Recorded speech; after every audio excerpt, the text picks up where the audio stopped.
But Hi, my name's Sonya and I'm a PhD student from the University of Manchester, and I'm working on a PhD project supervised by Professor Dawn Edge, Dr. Filippo Varese and Professor Nusrat Husain.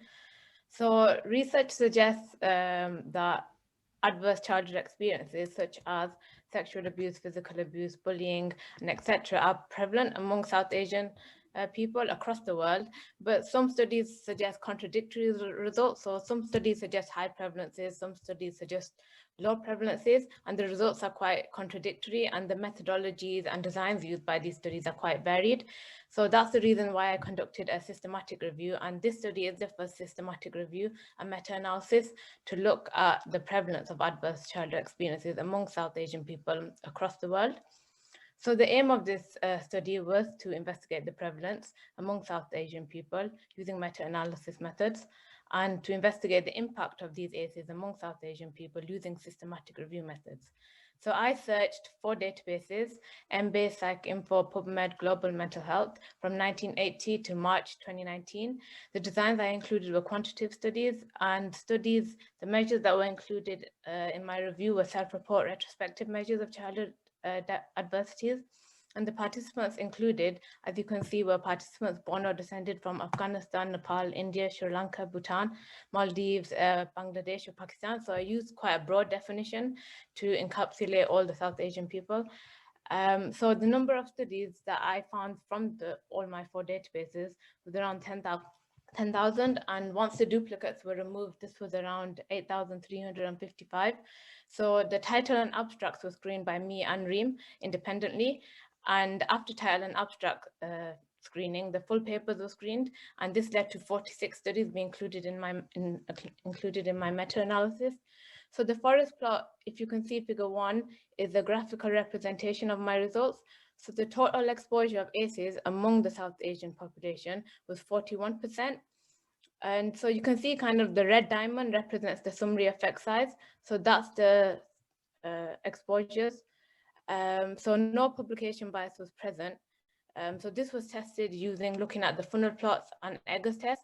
And then I also did subgroup analysis to look at the differences between the South Asian countries. So prevalence did differ by country. So in Pakistan, they reported higher prevalences compared to India. The prevalences also differed by gender. So males reported higher total exposure of childhood experiences compared to females. And interestingly, when a modified childhood adversity measure was used, those studies reported higher prevalences compared to non-modified studies. So by a modified measure, I'm talking about if the study used a measure that considered the socio or cultural background of South Asians. So the prevalence results were higher in these studies. So I also did subgroup analysis and looked at specific adverse childhood experience. And you can see this in table 1.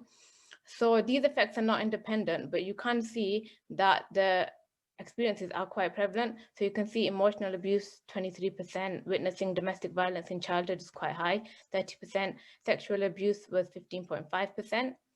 And it was expected, though, that sexual abuse would be the lowest reported given the taboo surrounding reporting these experiences.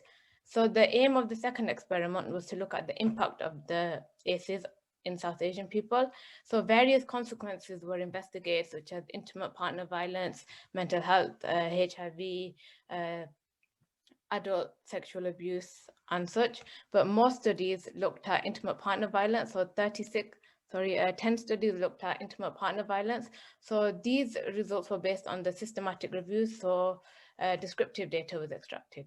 So these studies of varying designs and methodologies found that if somebody childhood abuse witnessed domestic violence in their childhood, if they were a female, they were more likely to experience domestic violence in adulthood, but if they were male, they were more likely to perpetrate it in adulthood. So this review kind of shows that these experiences are quite prevalent in South Asian people. And although the analysis did find a high degree of heterogeneity, these experiences, instead of looking at like the 41%, maybe you can look at the summary effects. So if you look at the confidence intervals, it's around 32 to 49, 50%. So you can look at these instead. However, though, most of the studies that were found to be included in my review came from India. So 24 studies came from India, and most of the participants were Indian participants. This kind of shows that the research that is going on mainly comes from India and not from the other countries. And also there's a lack of studies investigating ACEs in clinical populations. So most of the studies included work from non-clinical populations. And the studies also highlight that in South Asia, people should be looking at these experiences because they have long-lasting mental and physical health problems, antisocial behavior, and also criminal behavior is associated with these experiences. So they definitely need to be looked at. Yeah, thank you for listening. And do you have any questions? Thank you, Sonya. Very fascinating again. I think